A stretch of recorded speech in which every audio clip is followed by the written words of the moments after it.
Bismillahirrahmanirrahim. Assalamualaikum warahmatullahi wabarakatuh. Selamat sore Bapak Ibu semua.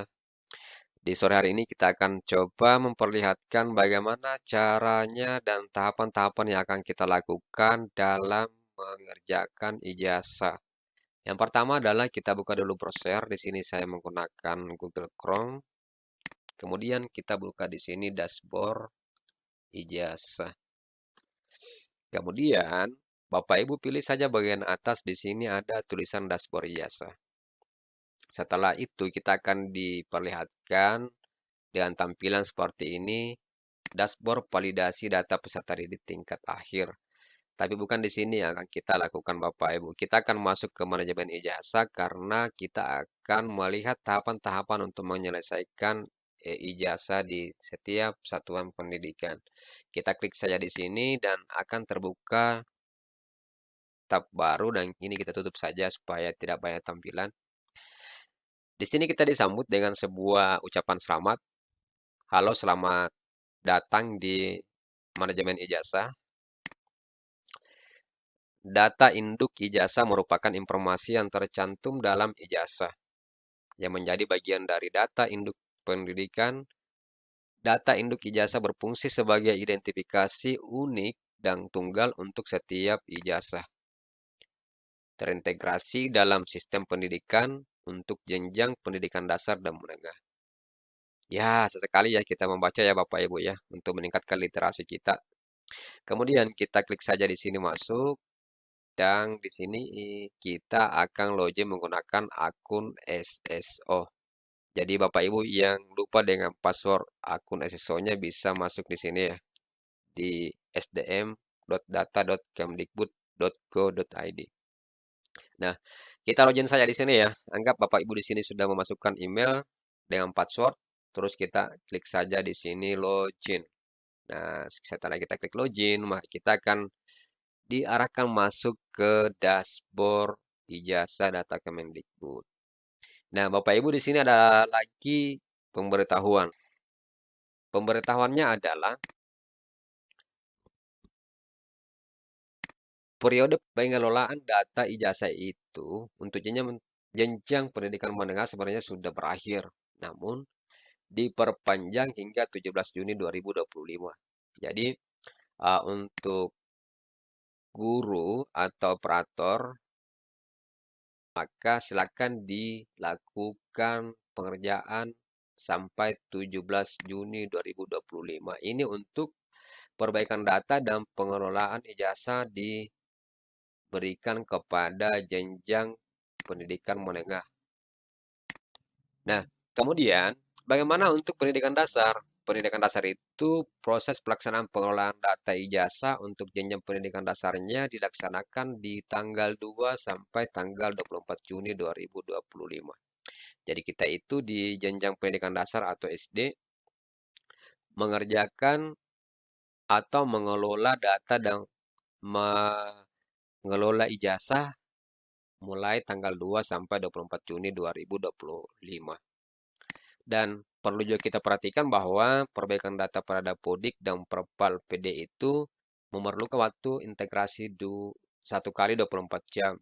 Jadi, kalau kita melakukan Perpal PD itu, maka dia akan melakukan perbaikan dan kita akan tunggu 1 kali 24 jam baru bisa masuk ke manajemen ijazah. Manajemen ijazah itu yang mana Bapak Ibu? Manajemen ijazah inilah yang akan kita kerja, inilah manajemen ijazahnya nih, manajemen ijazah. Oke, kita abaikan tadi, kita langsung masuk di sini.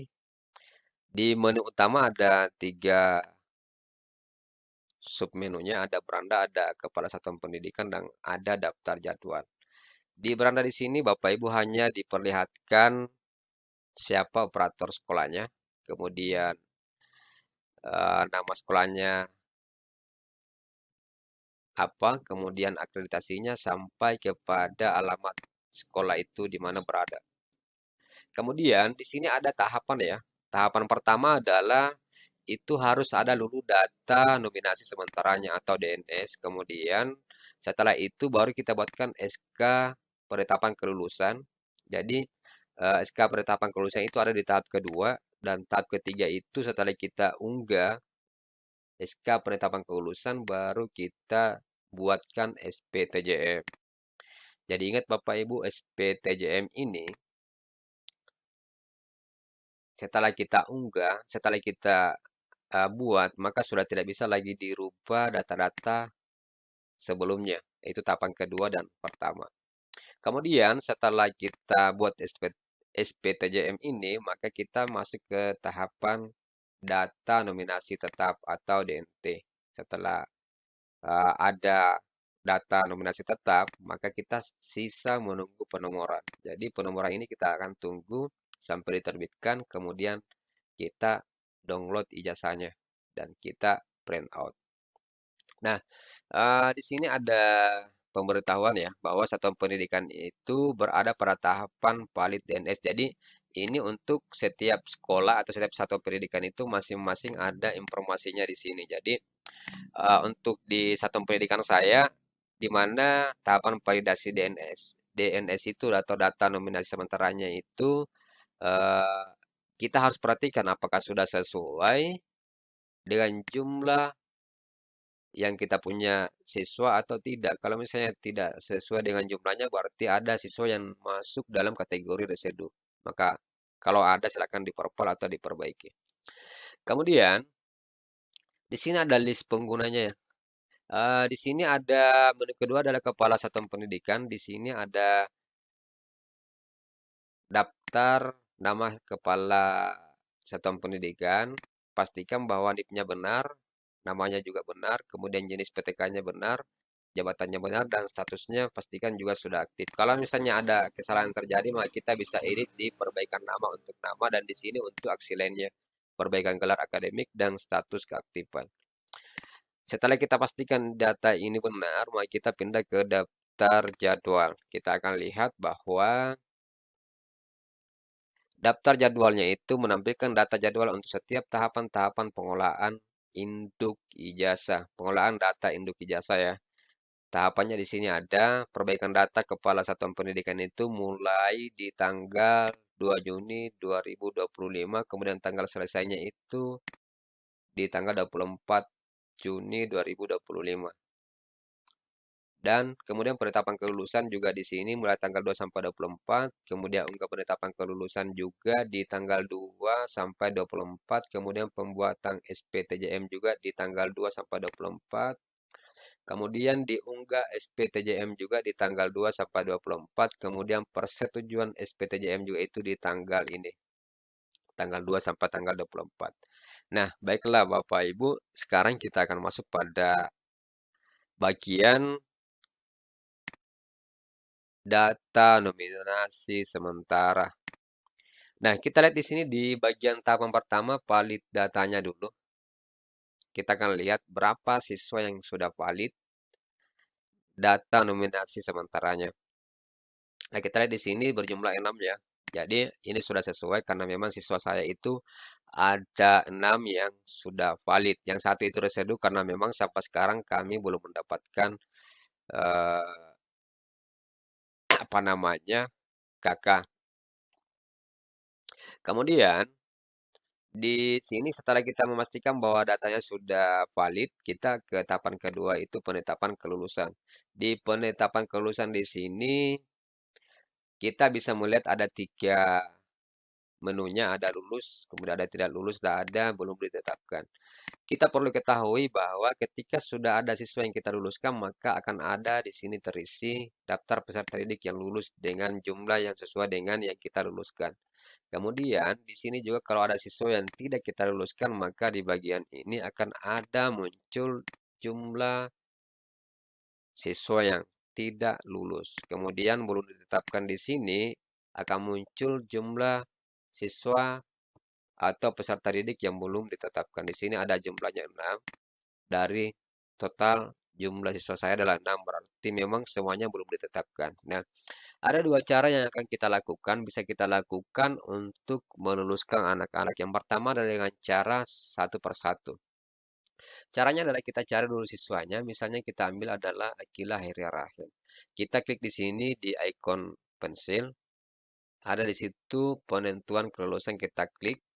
Kemudian di sini ada penentuan kelulusan, kemudian ada nama siswanya, kemudian di sini ada kelulusannya. Kita klik saja di sini dan kita pilih lulus. Setelah itu kita klik simpan. Setelah kita klik simpan, maka akan ada konfirmasinya lagi. Konfirmasi di sini adalah apakah Anda yakin akan meluluskan peserta didik Akila Heri Rahen? Kalau misalnya Bapak Ibu yakin akan meluluskan siswa tersebut, maka kita klik ya.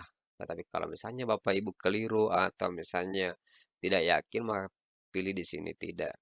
Namun karena saya di sini akan meluluskan, maka saya pilih di sini ya. Maka kita bisa mengecek di sini di data lulusnya sudah terisi 1 orang. Dan belum ditetapkan di sini berkurang menjadi 5 orang karena 1 orang sudah kita luluskan. Nah, cara kedua adalah dengan cara meluluskan semua peserta didik yang ada di satuan pendidikan kita. Misalnya, kita yakin bahwa semua siswa atau semua peserta didik di sekolah kita itu lulus semua, maka kita di sini langsung saja masuk di belum ditetapkan dan langsung klik saja di sini luluskan semua. Dan di sini ada keterangannya, luluskan semua peserta didik. Apakah Anda yakin akan meluluskan seluruh peserta didik di satuan pendidikan ini dengan jumlah 5 orang? Kalau misalnya Bapak Ibu yakin, maka klik saya di sini ya, dan klik simpan. Tapi kalau tidak yakin, klik saya di sini tidak. Dan kita yakin, maka kita klik ya. Sekarang jumlah siswa yang lulus itu ada 6. Nah, sudah selesai semua kita luluskan, kita pindah ke tahapan selanjutnya, yaitu unggah SK penetapan. Di unggah SK penetapan di sini, ada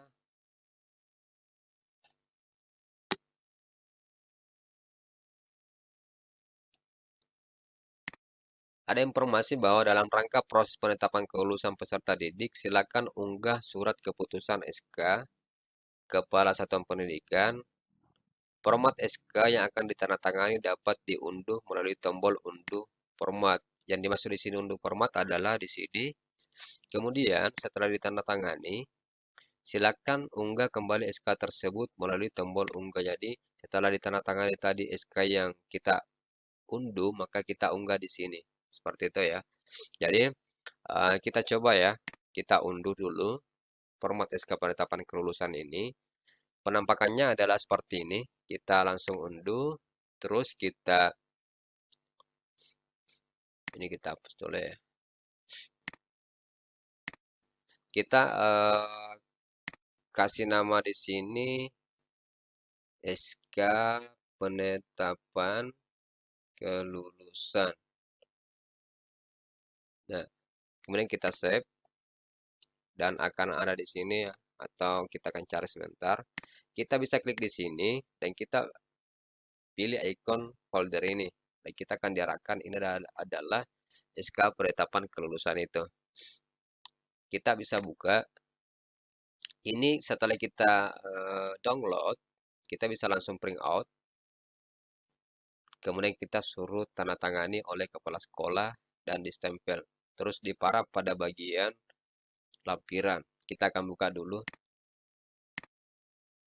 Jadi di sini setelah kita download, kita bisa print out dan kita suruh kasih nomor sama kepala sekolah di sini. Terus kasih nomor lagi di sini. Itu ada 2 nomor, Pak. Caranya gimana? Nah, nomornya di sini, nomor yang di atas itu kita samakan dengan nomor yang ada di bawah di sini. Kemudian setelah kita kasih nomor, kita bisa suruh tanda tangan kepala sekolah dan distempel. Kemudian di sini juga ada paraf kepala sekolah. Setelah selesai di paraf, kita scan kembali dan kita simpan di folder di mana kita bisa menemukan untuk diupload kembali atau diunggah. Nah, di sini saya sudah menggunakan dengan cara tanda tangan elektronik. Saya akan perlihatkan. Di sini adalah data di mana sebelum saya bubuhi tanda tangan elektronik ya. Kita akan lihat seperti ini ya. Jadi saya sudah kasih nomor, penomor sesuai dengan nomor yang ada di sekolah saya. Kemudian di sini lagi ada nomornya dan sudah ditandatangani atau para kepala sekolah. Tapi di sini belum di tanda tangan elektronik karena ini baru sudah diedit. Setelah itu saya sudah tanda tangani atau sudah dibubuhi tanda tangan elektronik. Penampakannya seperti ini. Jadi kalau kita mau sedikit dulu informasi bahwa untuk tanda tangan elektronik itu pertama adalah kita harus dulu membubuhi tanda tangan manual atau paraf. Kemudian setelah itu terakhir dengan tanda tangan elektronik. Kita buka dulu ya. Jadi penampakannya seperti ini. Sudah ada nomornya. Kemudian tanda tangan elektroniknya sudah ada. Kemudian nomor juga di sini di lempiran ada. Dan sudah ada juga tanda tangannya atau paraf dari kepala sekolah. Setelah kita yakin sudah ada, baru kita masuk lagi kembali ke bagian unggah SK. Jadi kita akan mengunggah SK di sini karena kita sudah selesai membuat SK keputusan keputusan kelulusan itu sudah dibubuhi tanda tangan, baik itu secara manual maupun secara digital. Nah, di sini saya dengan digital, saya akan unggah. Di sini ada perhatian yang ada residu, tapi saya abaikan saja karena memang jumlah siswa saya yang aktif atau yang ikut ujian itu cuma 6 orang. Nah, kepala satuan pendidikan kita isi di sini, kemudian nomornya di sini kita buat kembali nomor dari SK yang kita buat ini. Nomor dari SK yang saya buat di sini adalah ini ya, kita langsung copy saja di sini. Bisa juga ditulis secara manual, tapi yang jelas harus sama dengan nomor yang ada di SK keputusan kelulusan peserta didik.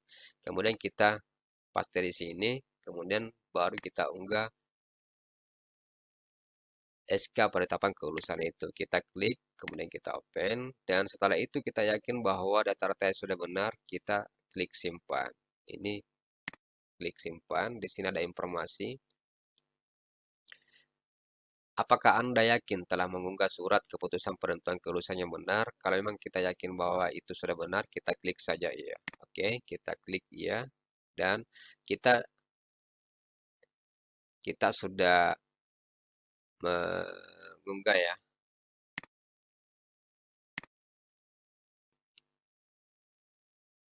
Nah, sekarang ada proses update di server ya. Kita pause dulu ya sampai ada updatean atau sampai servernya menjadi normal kembali.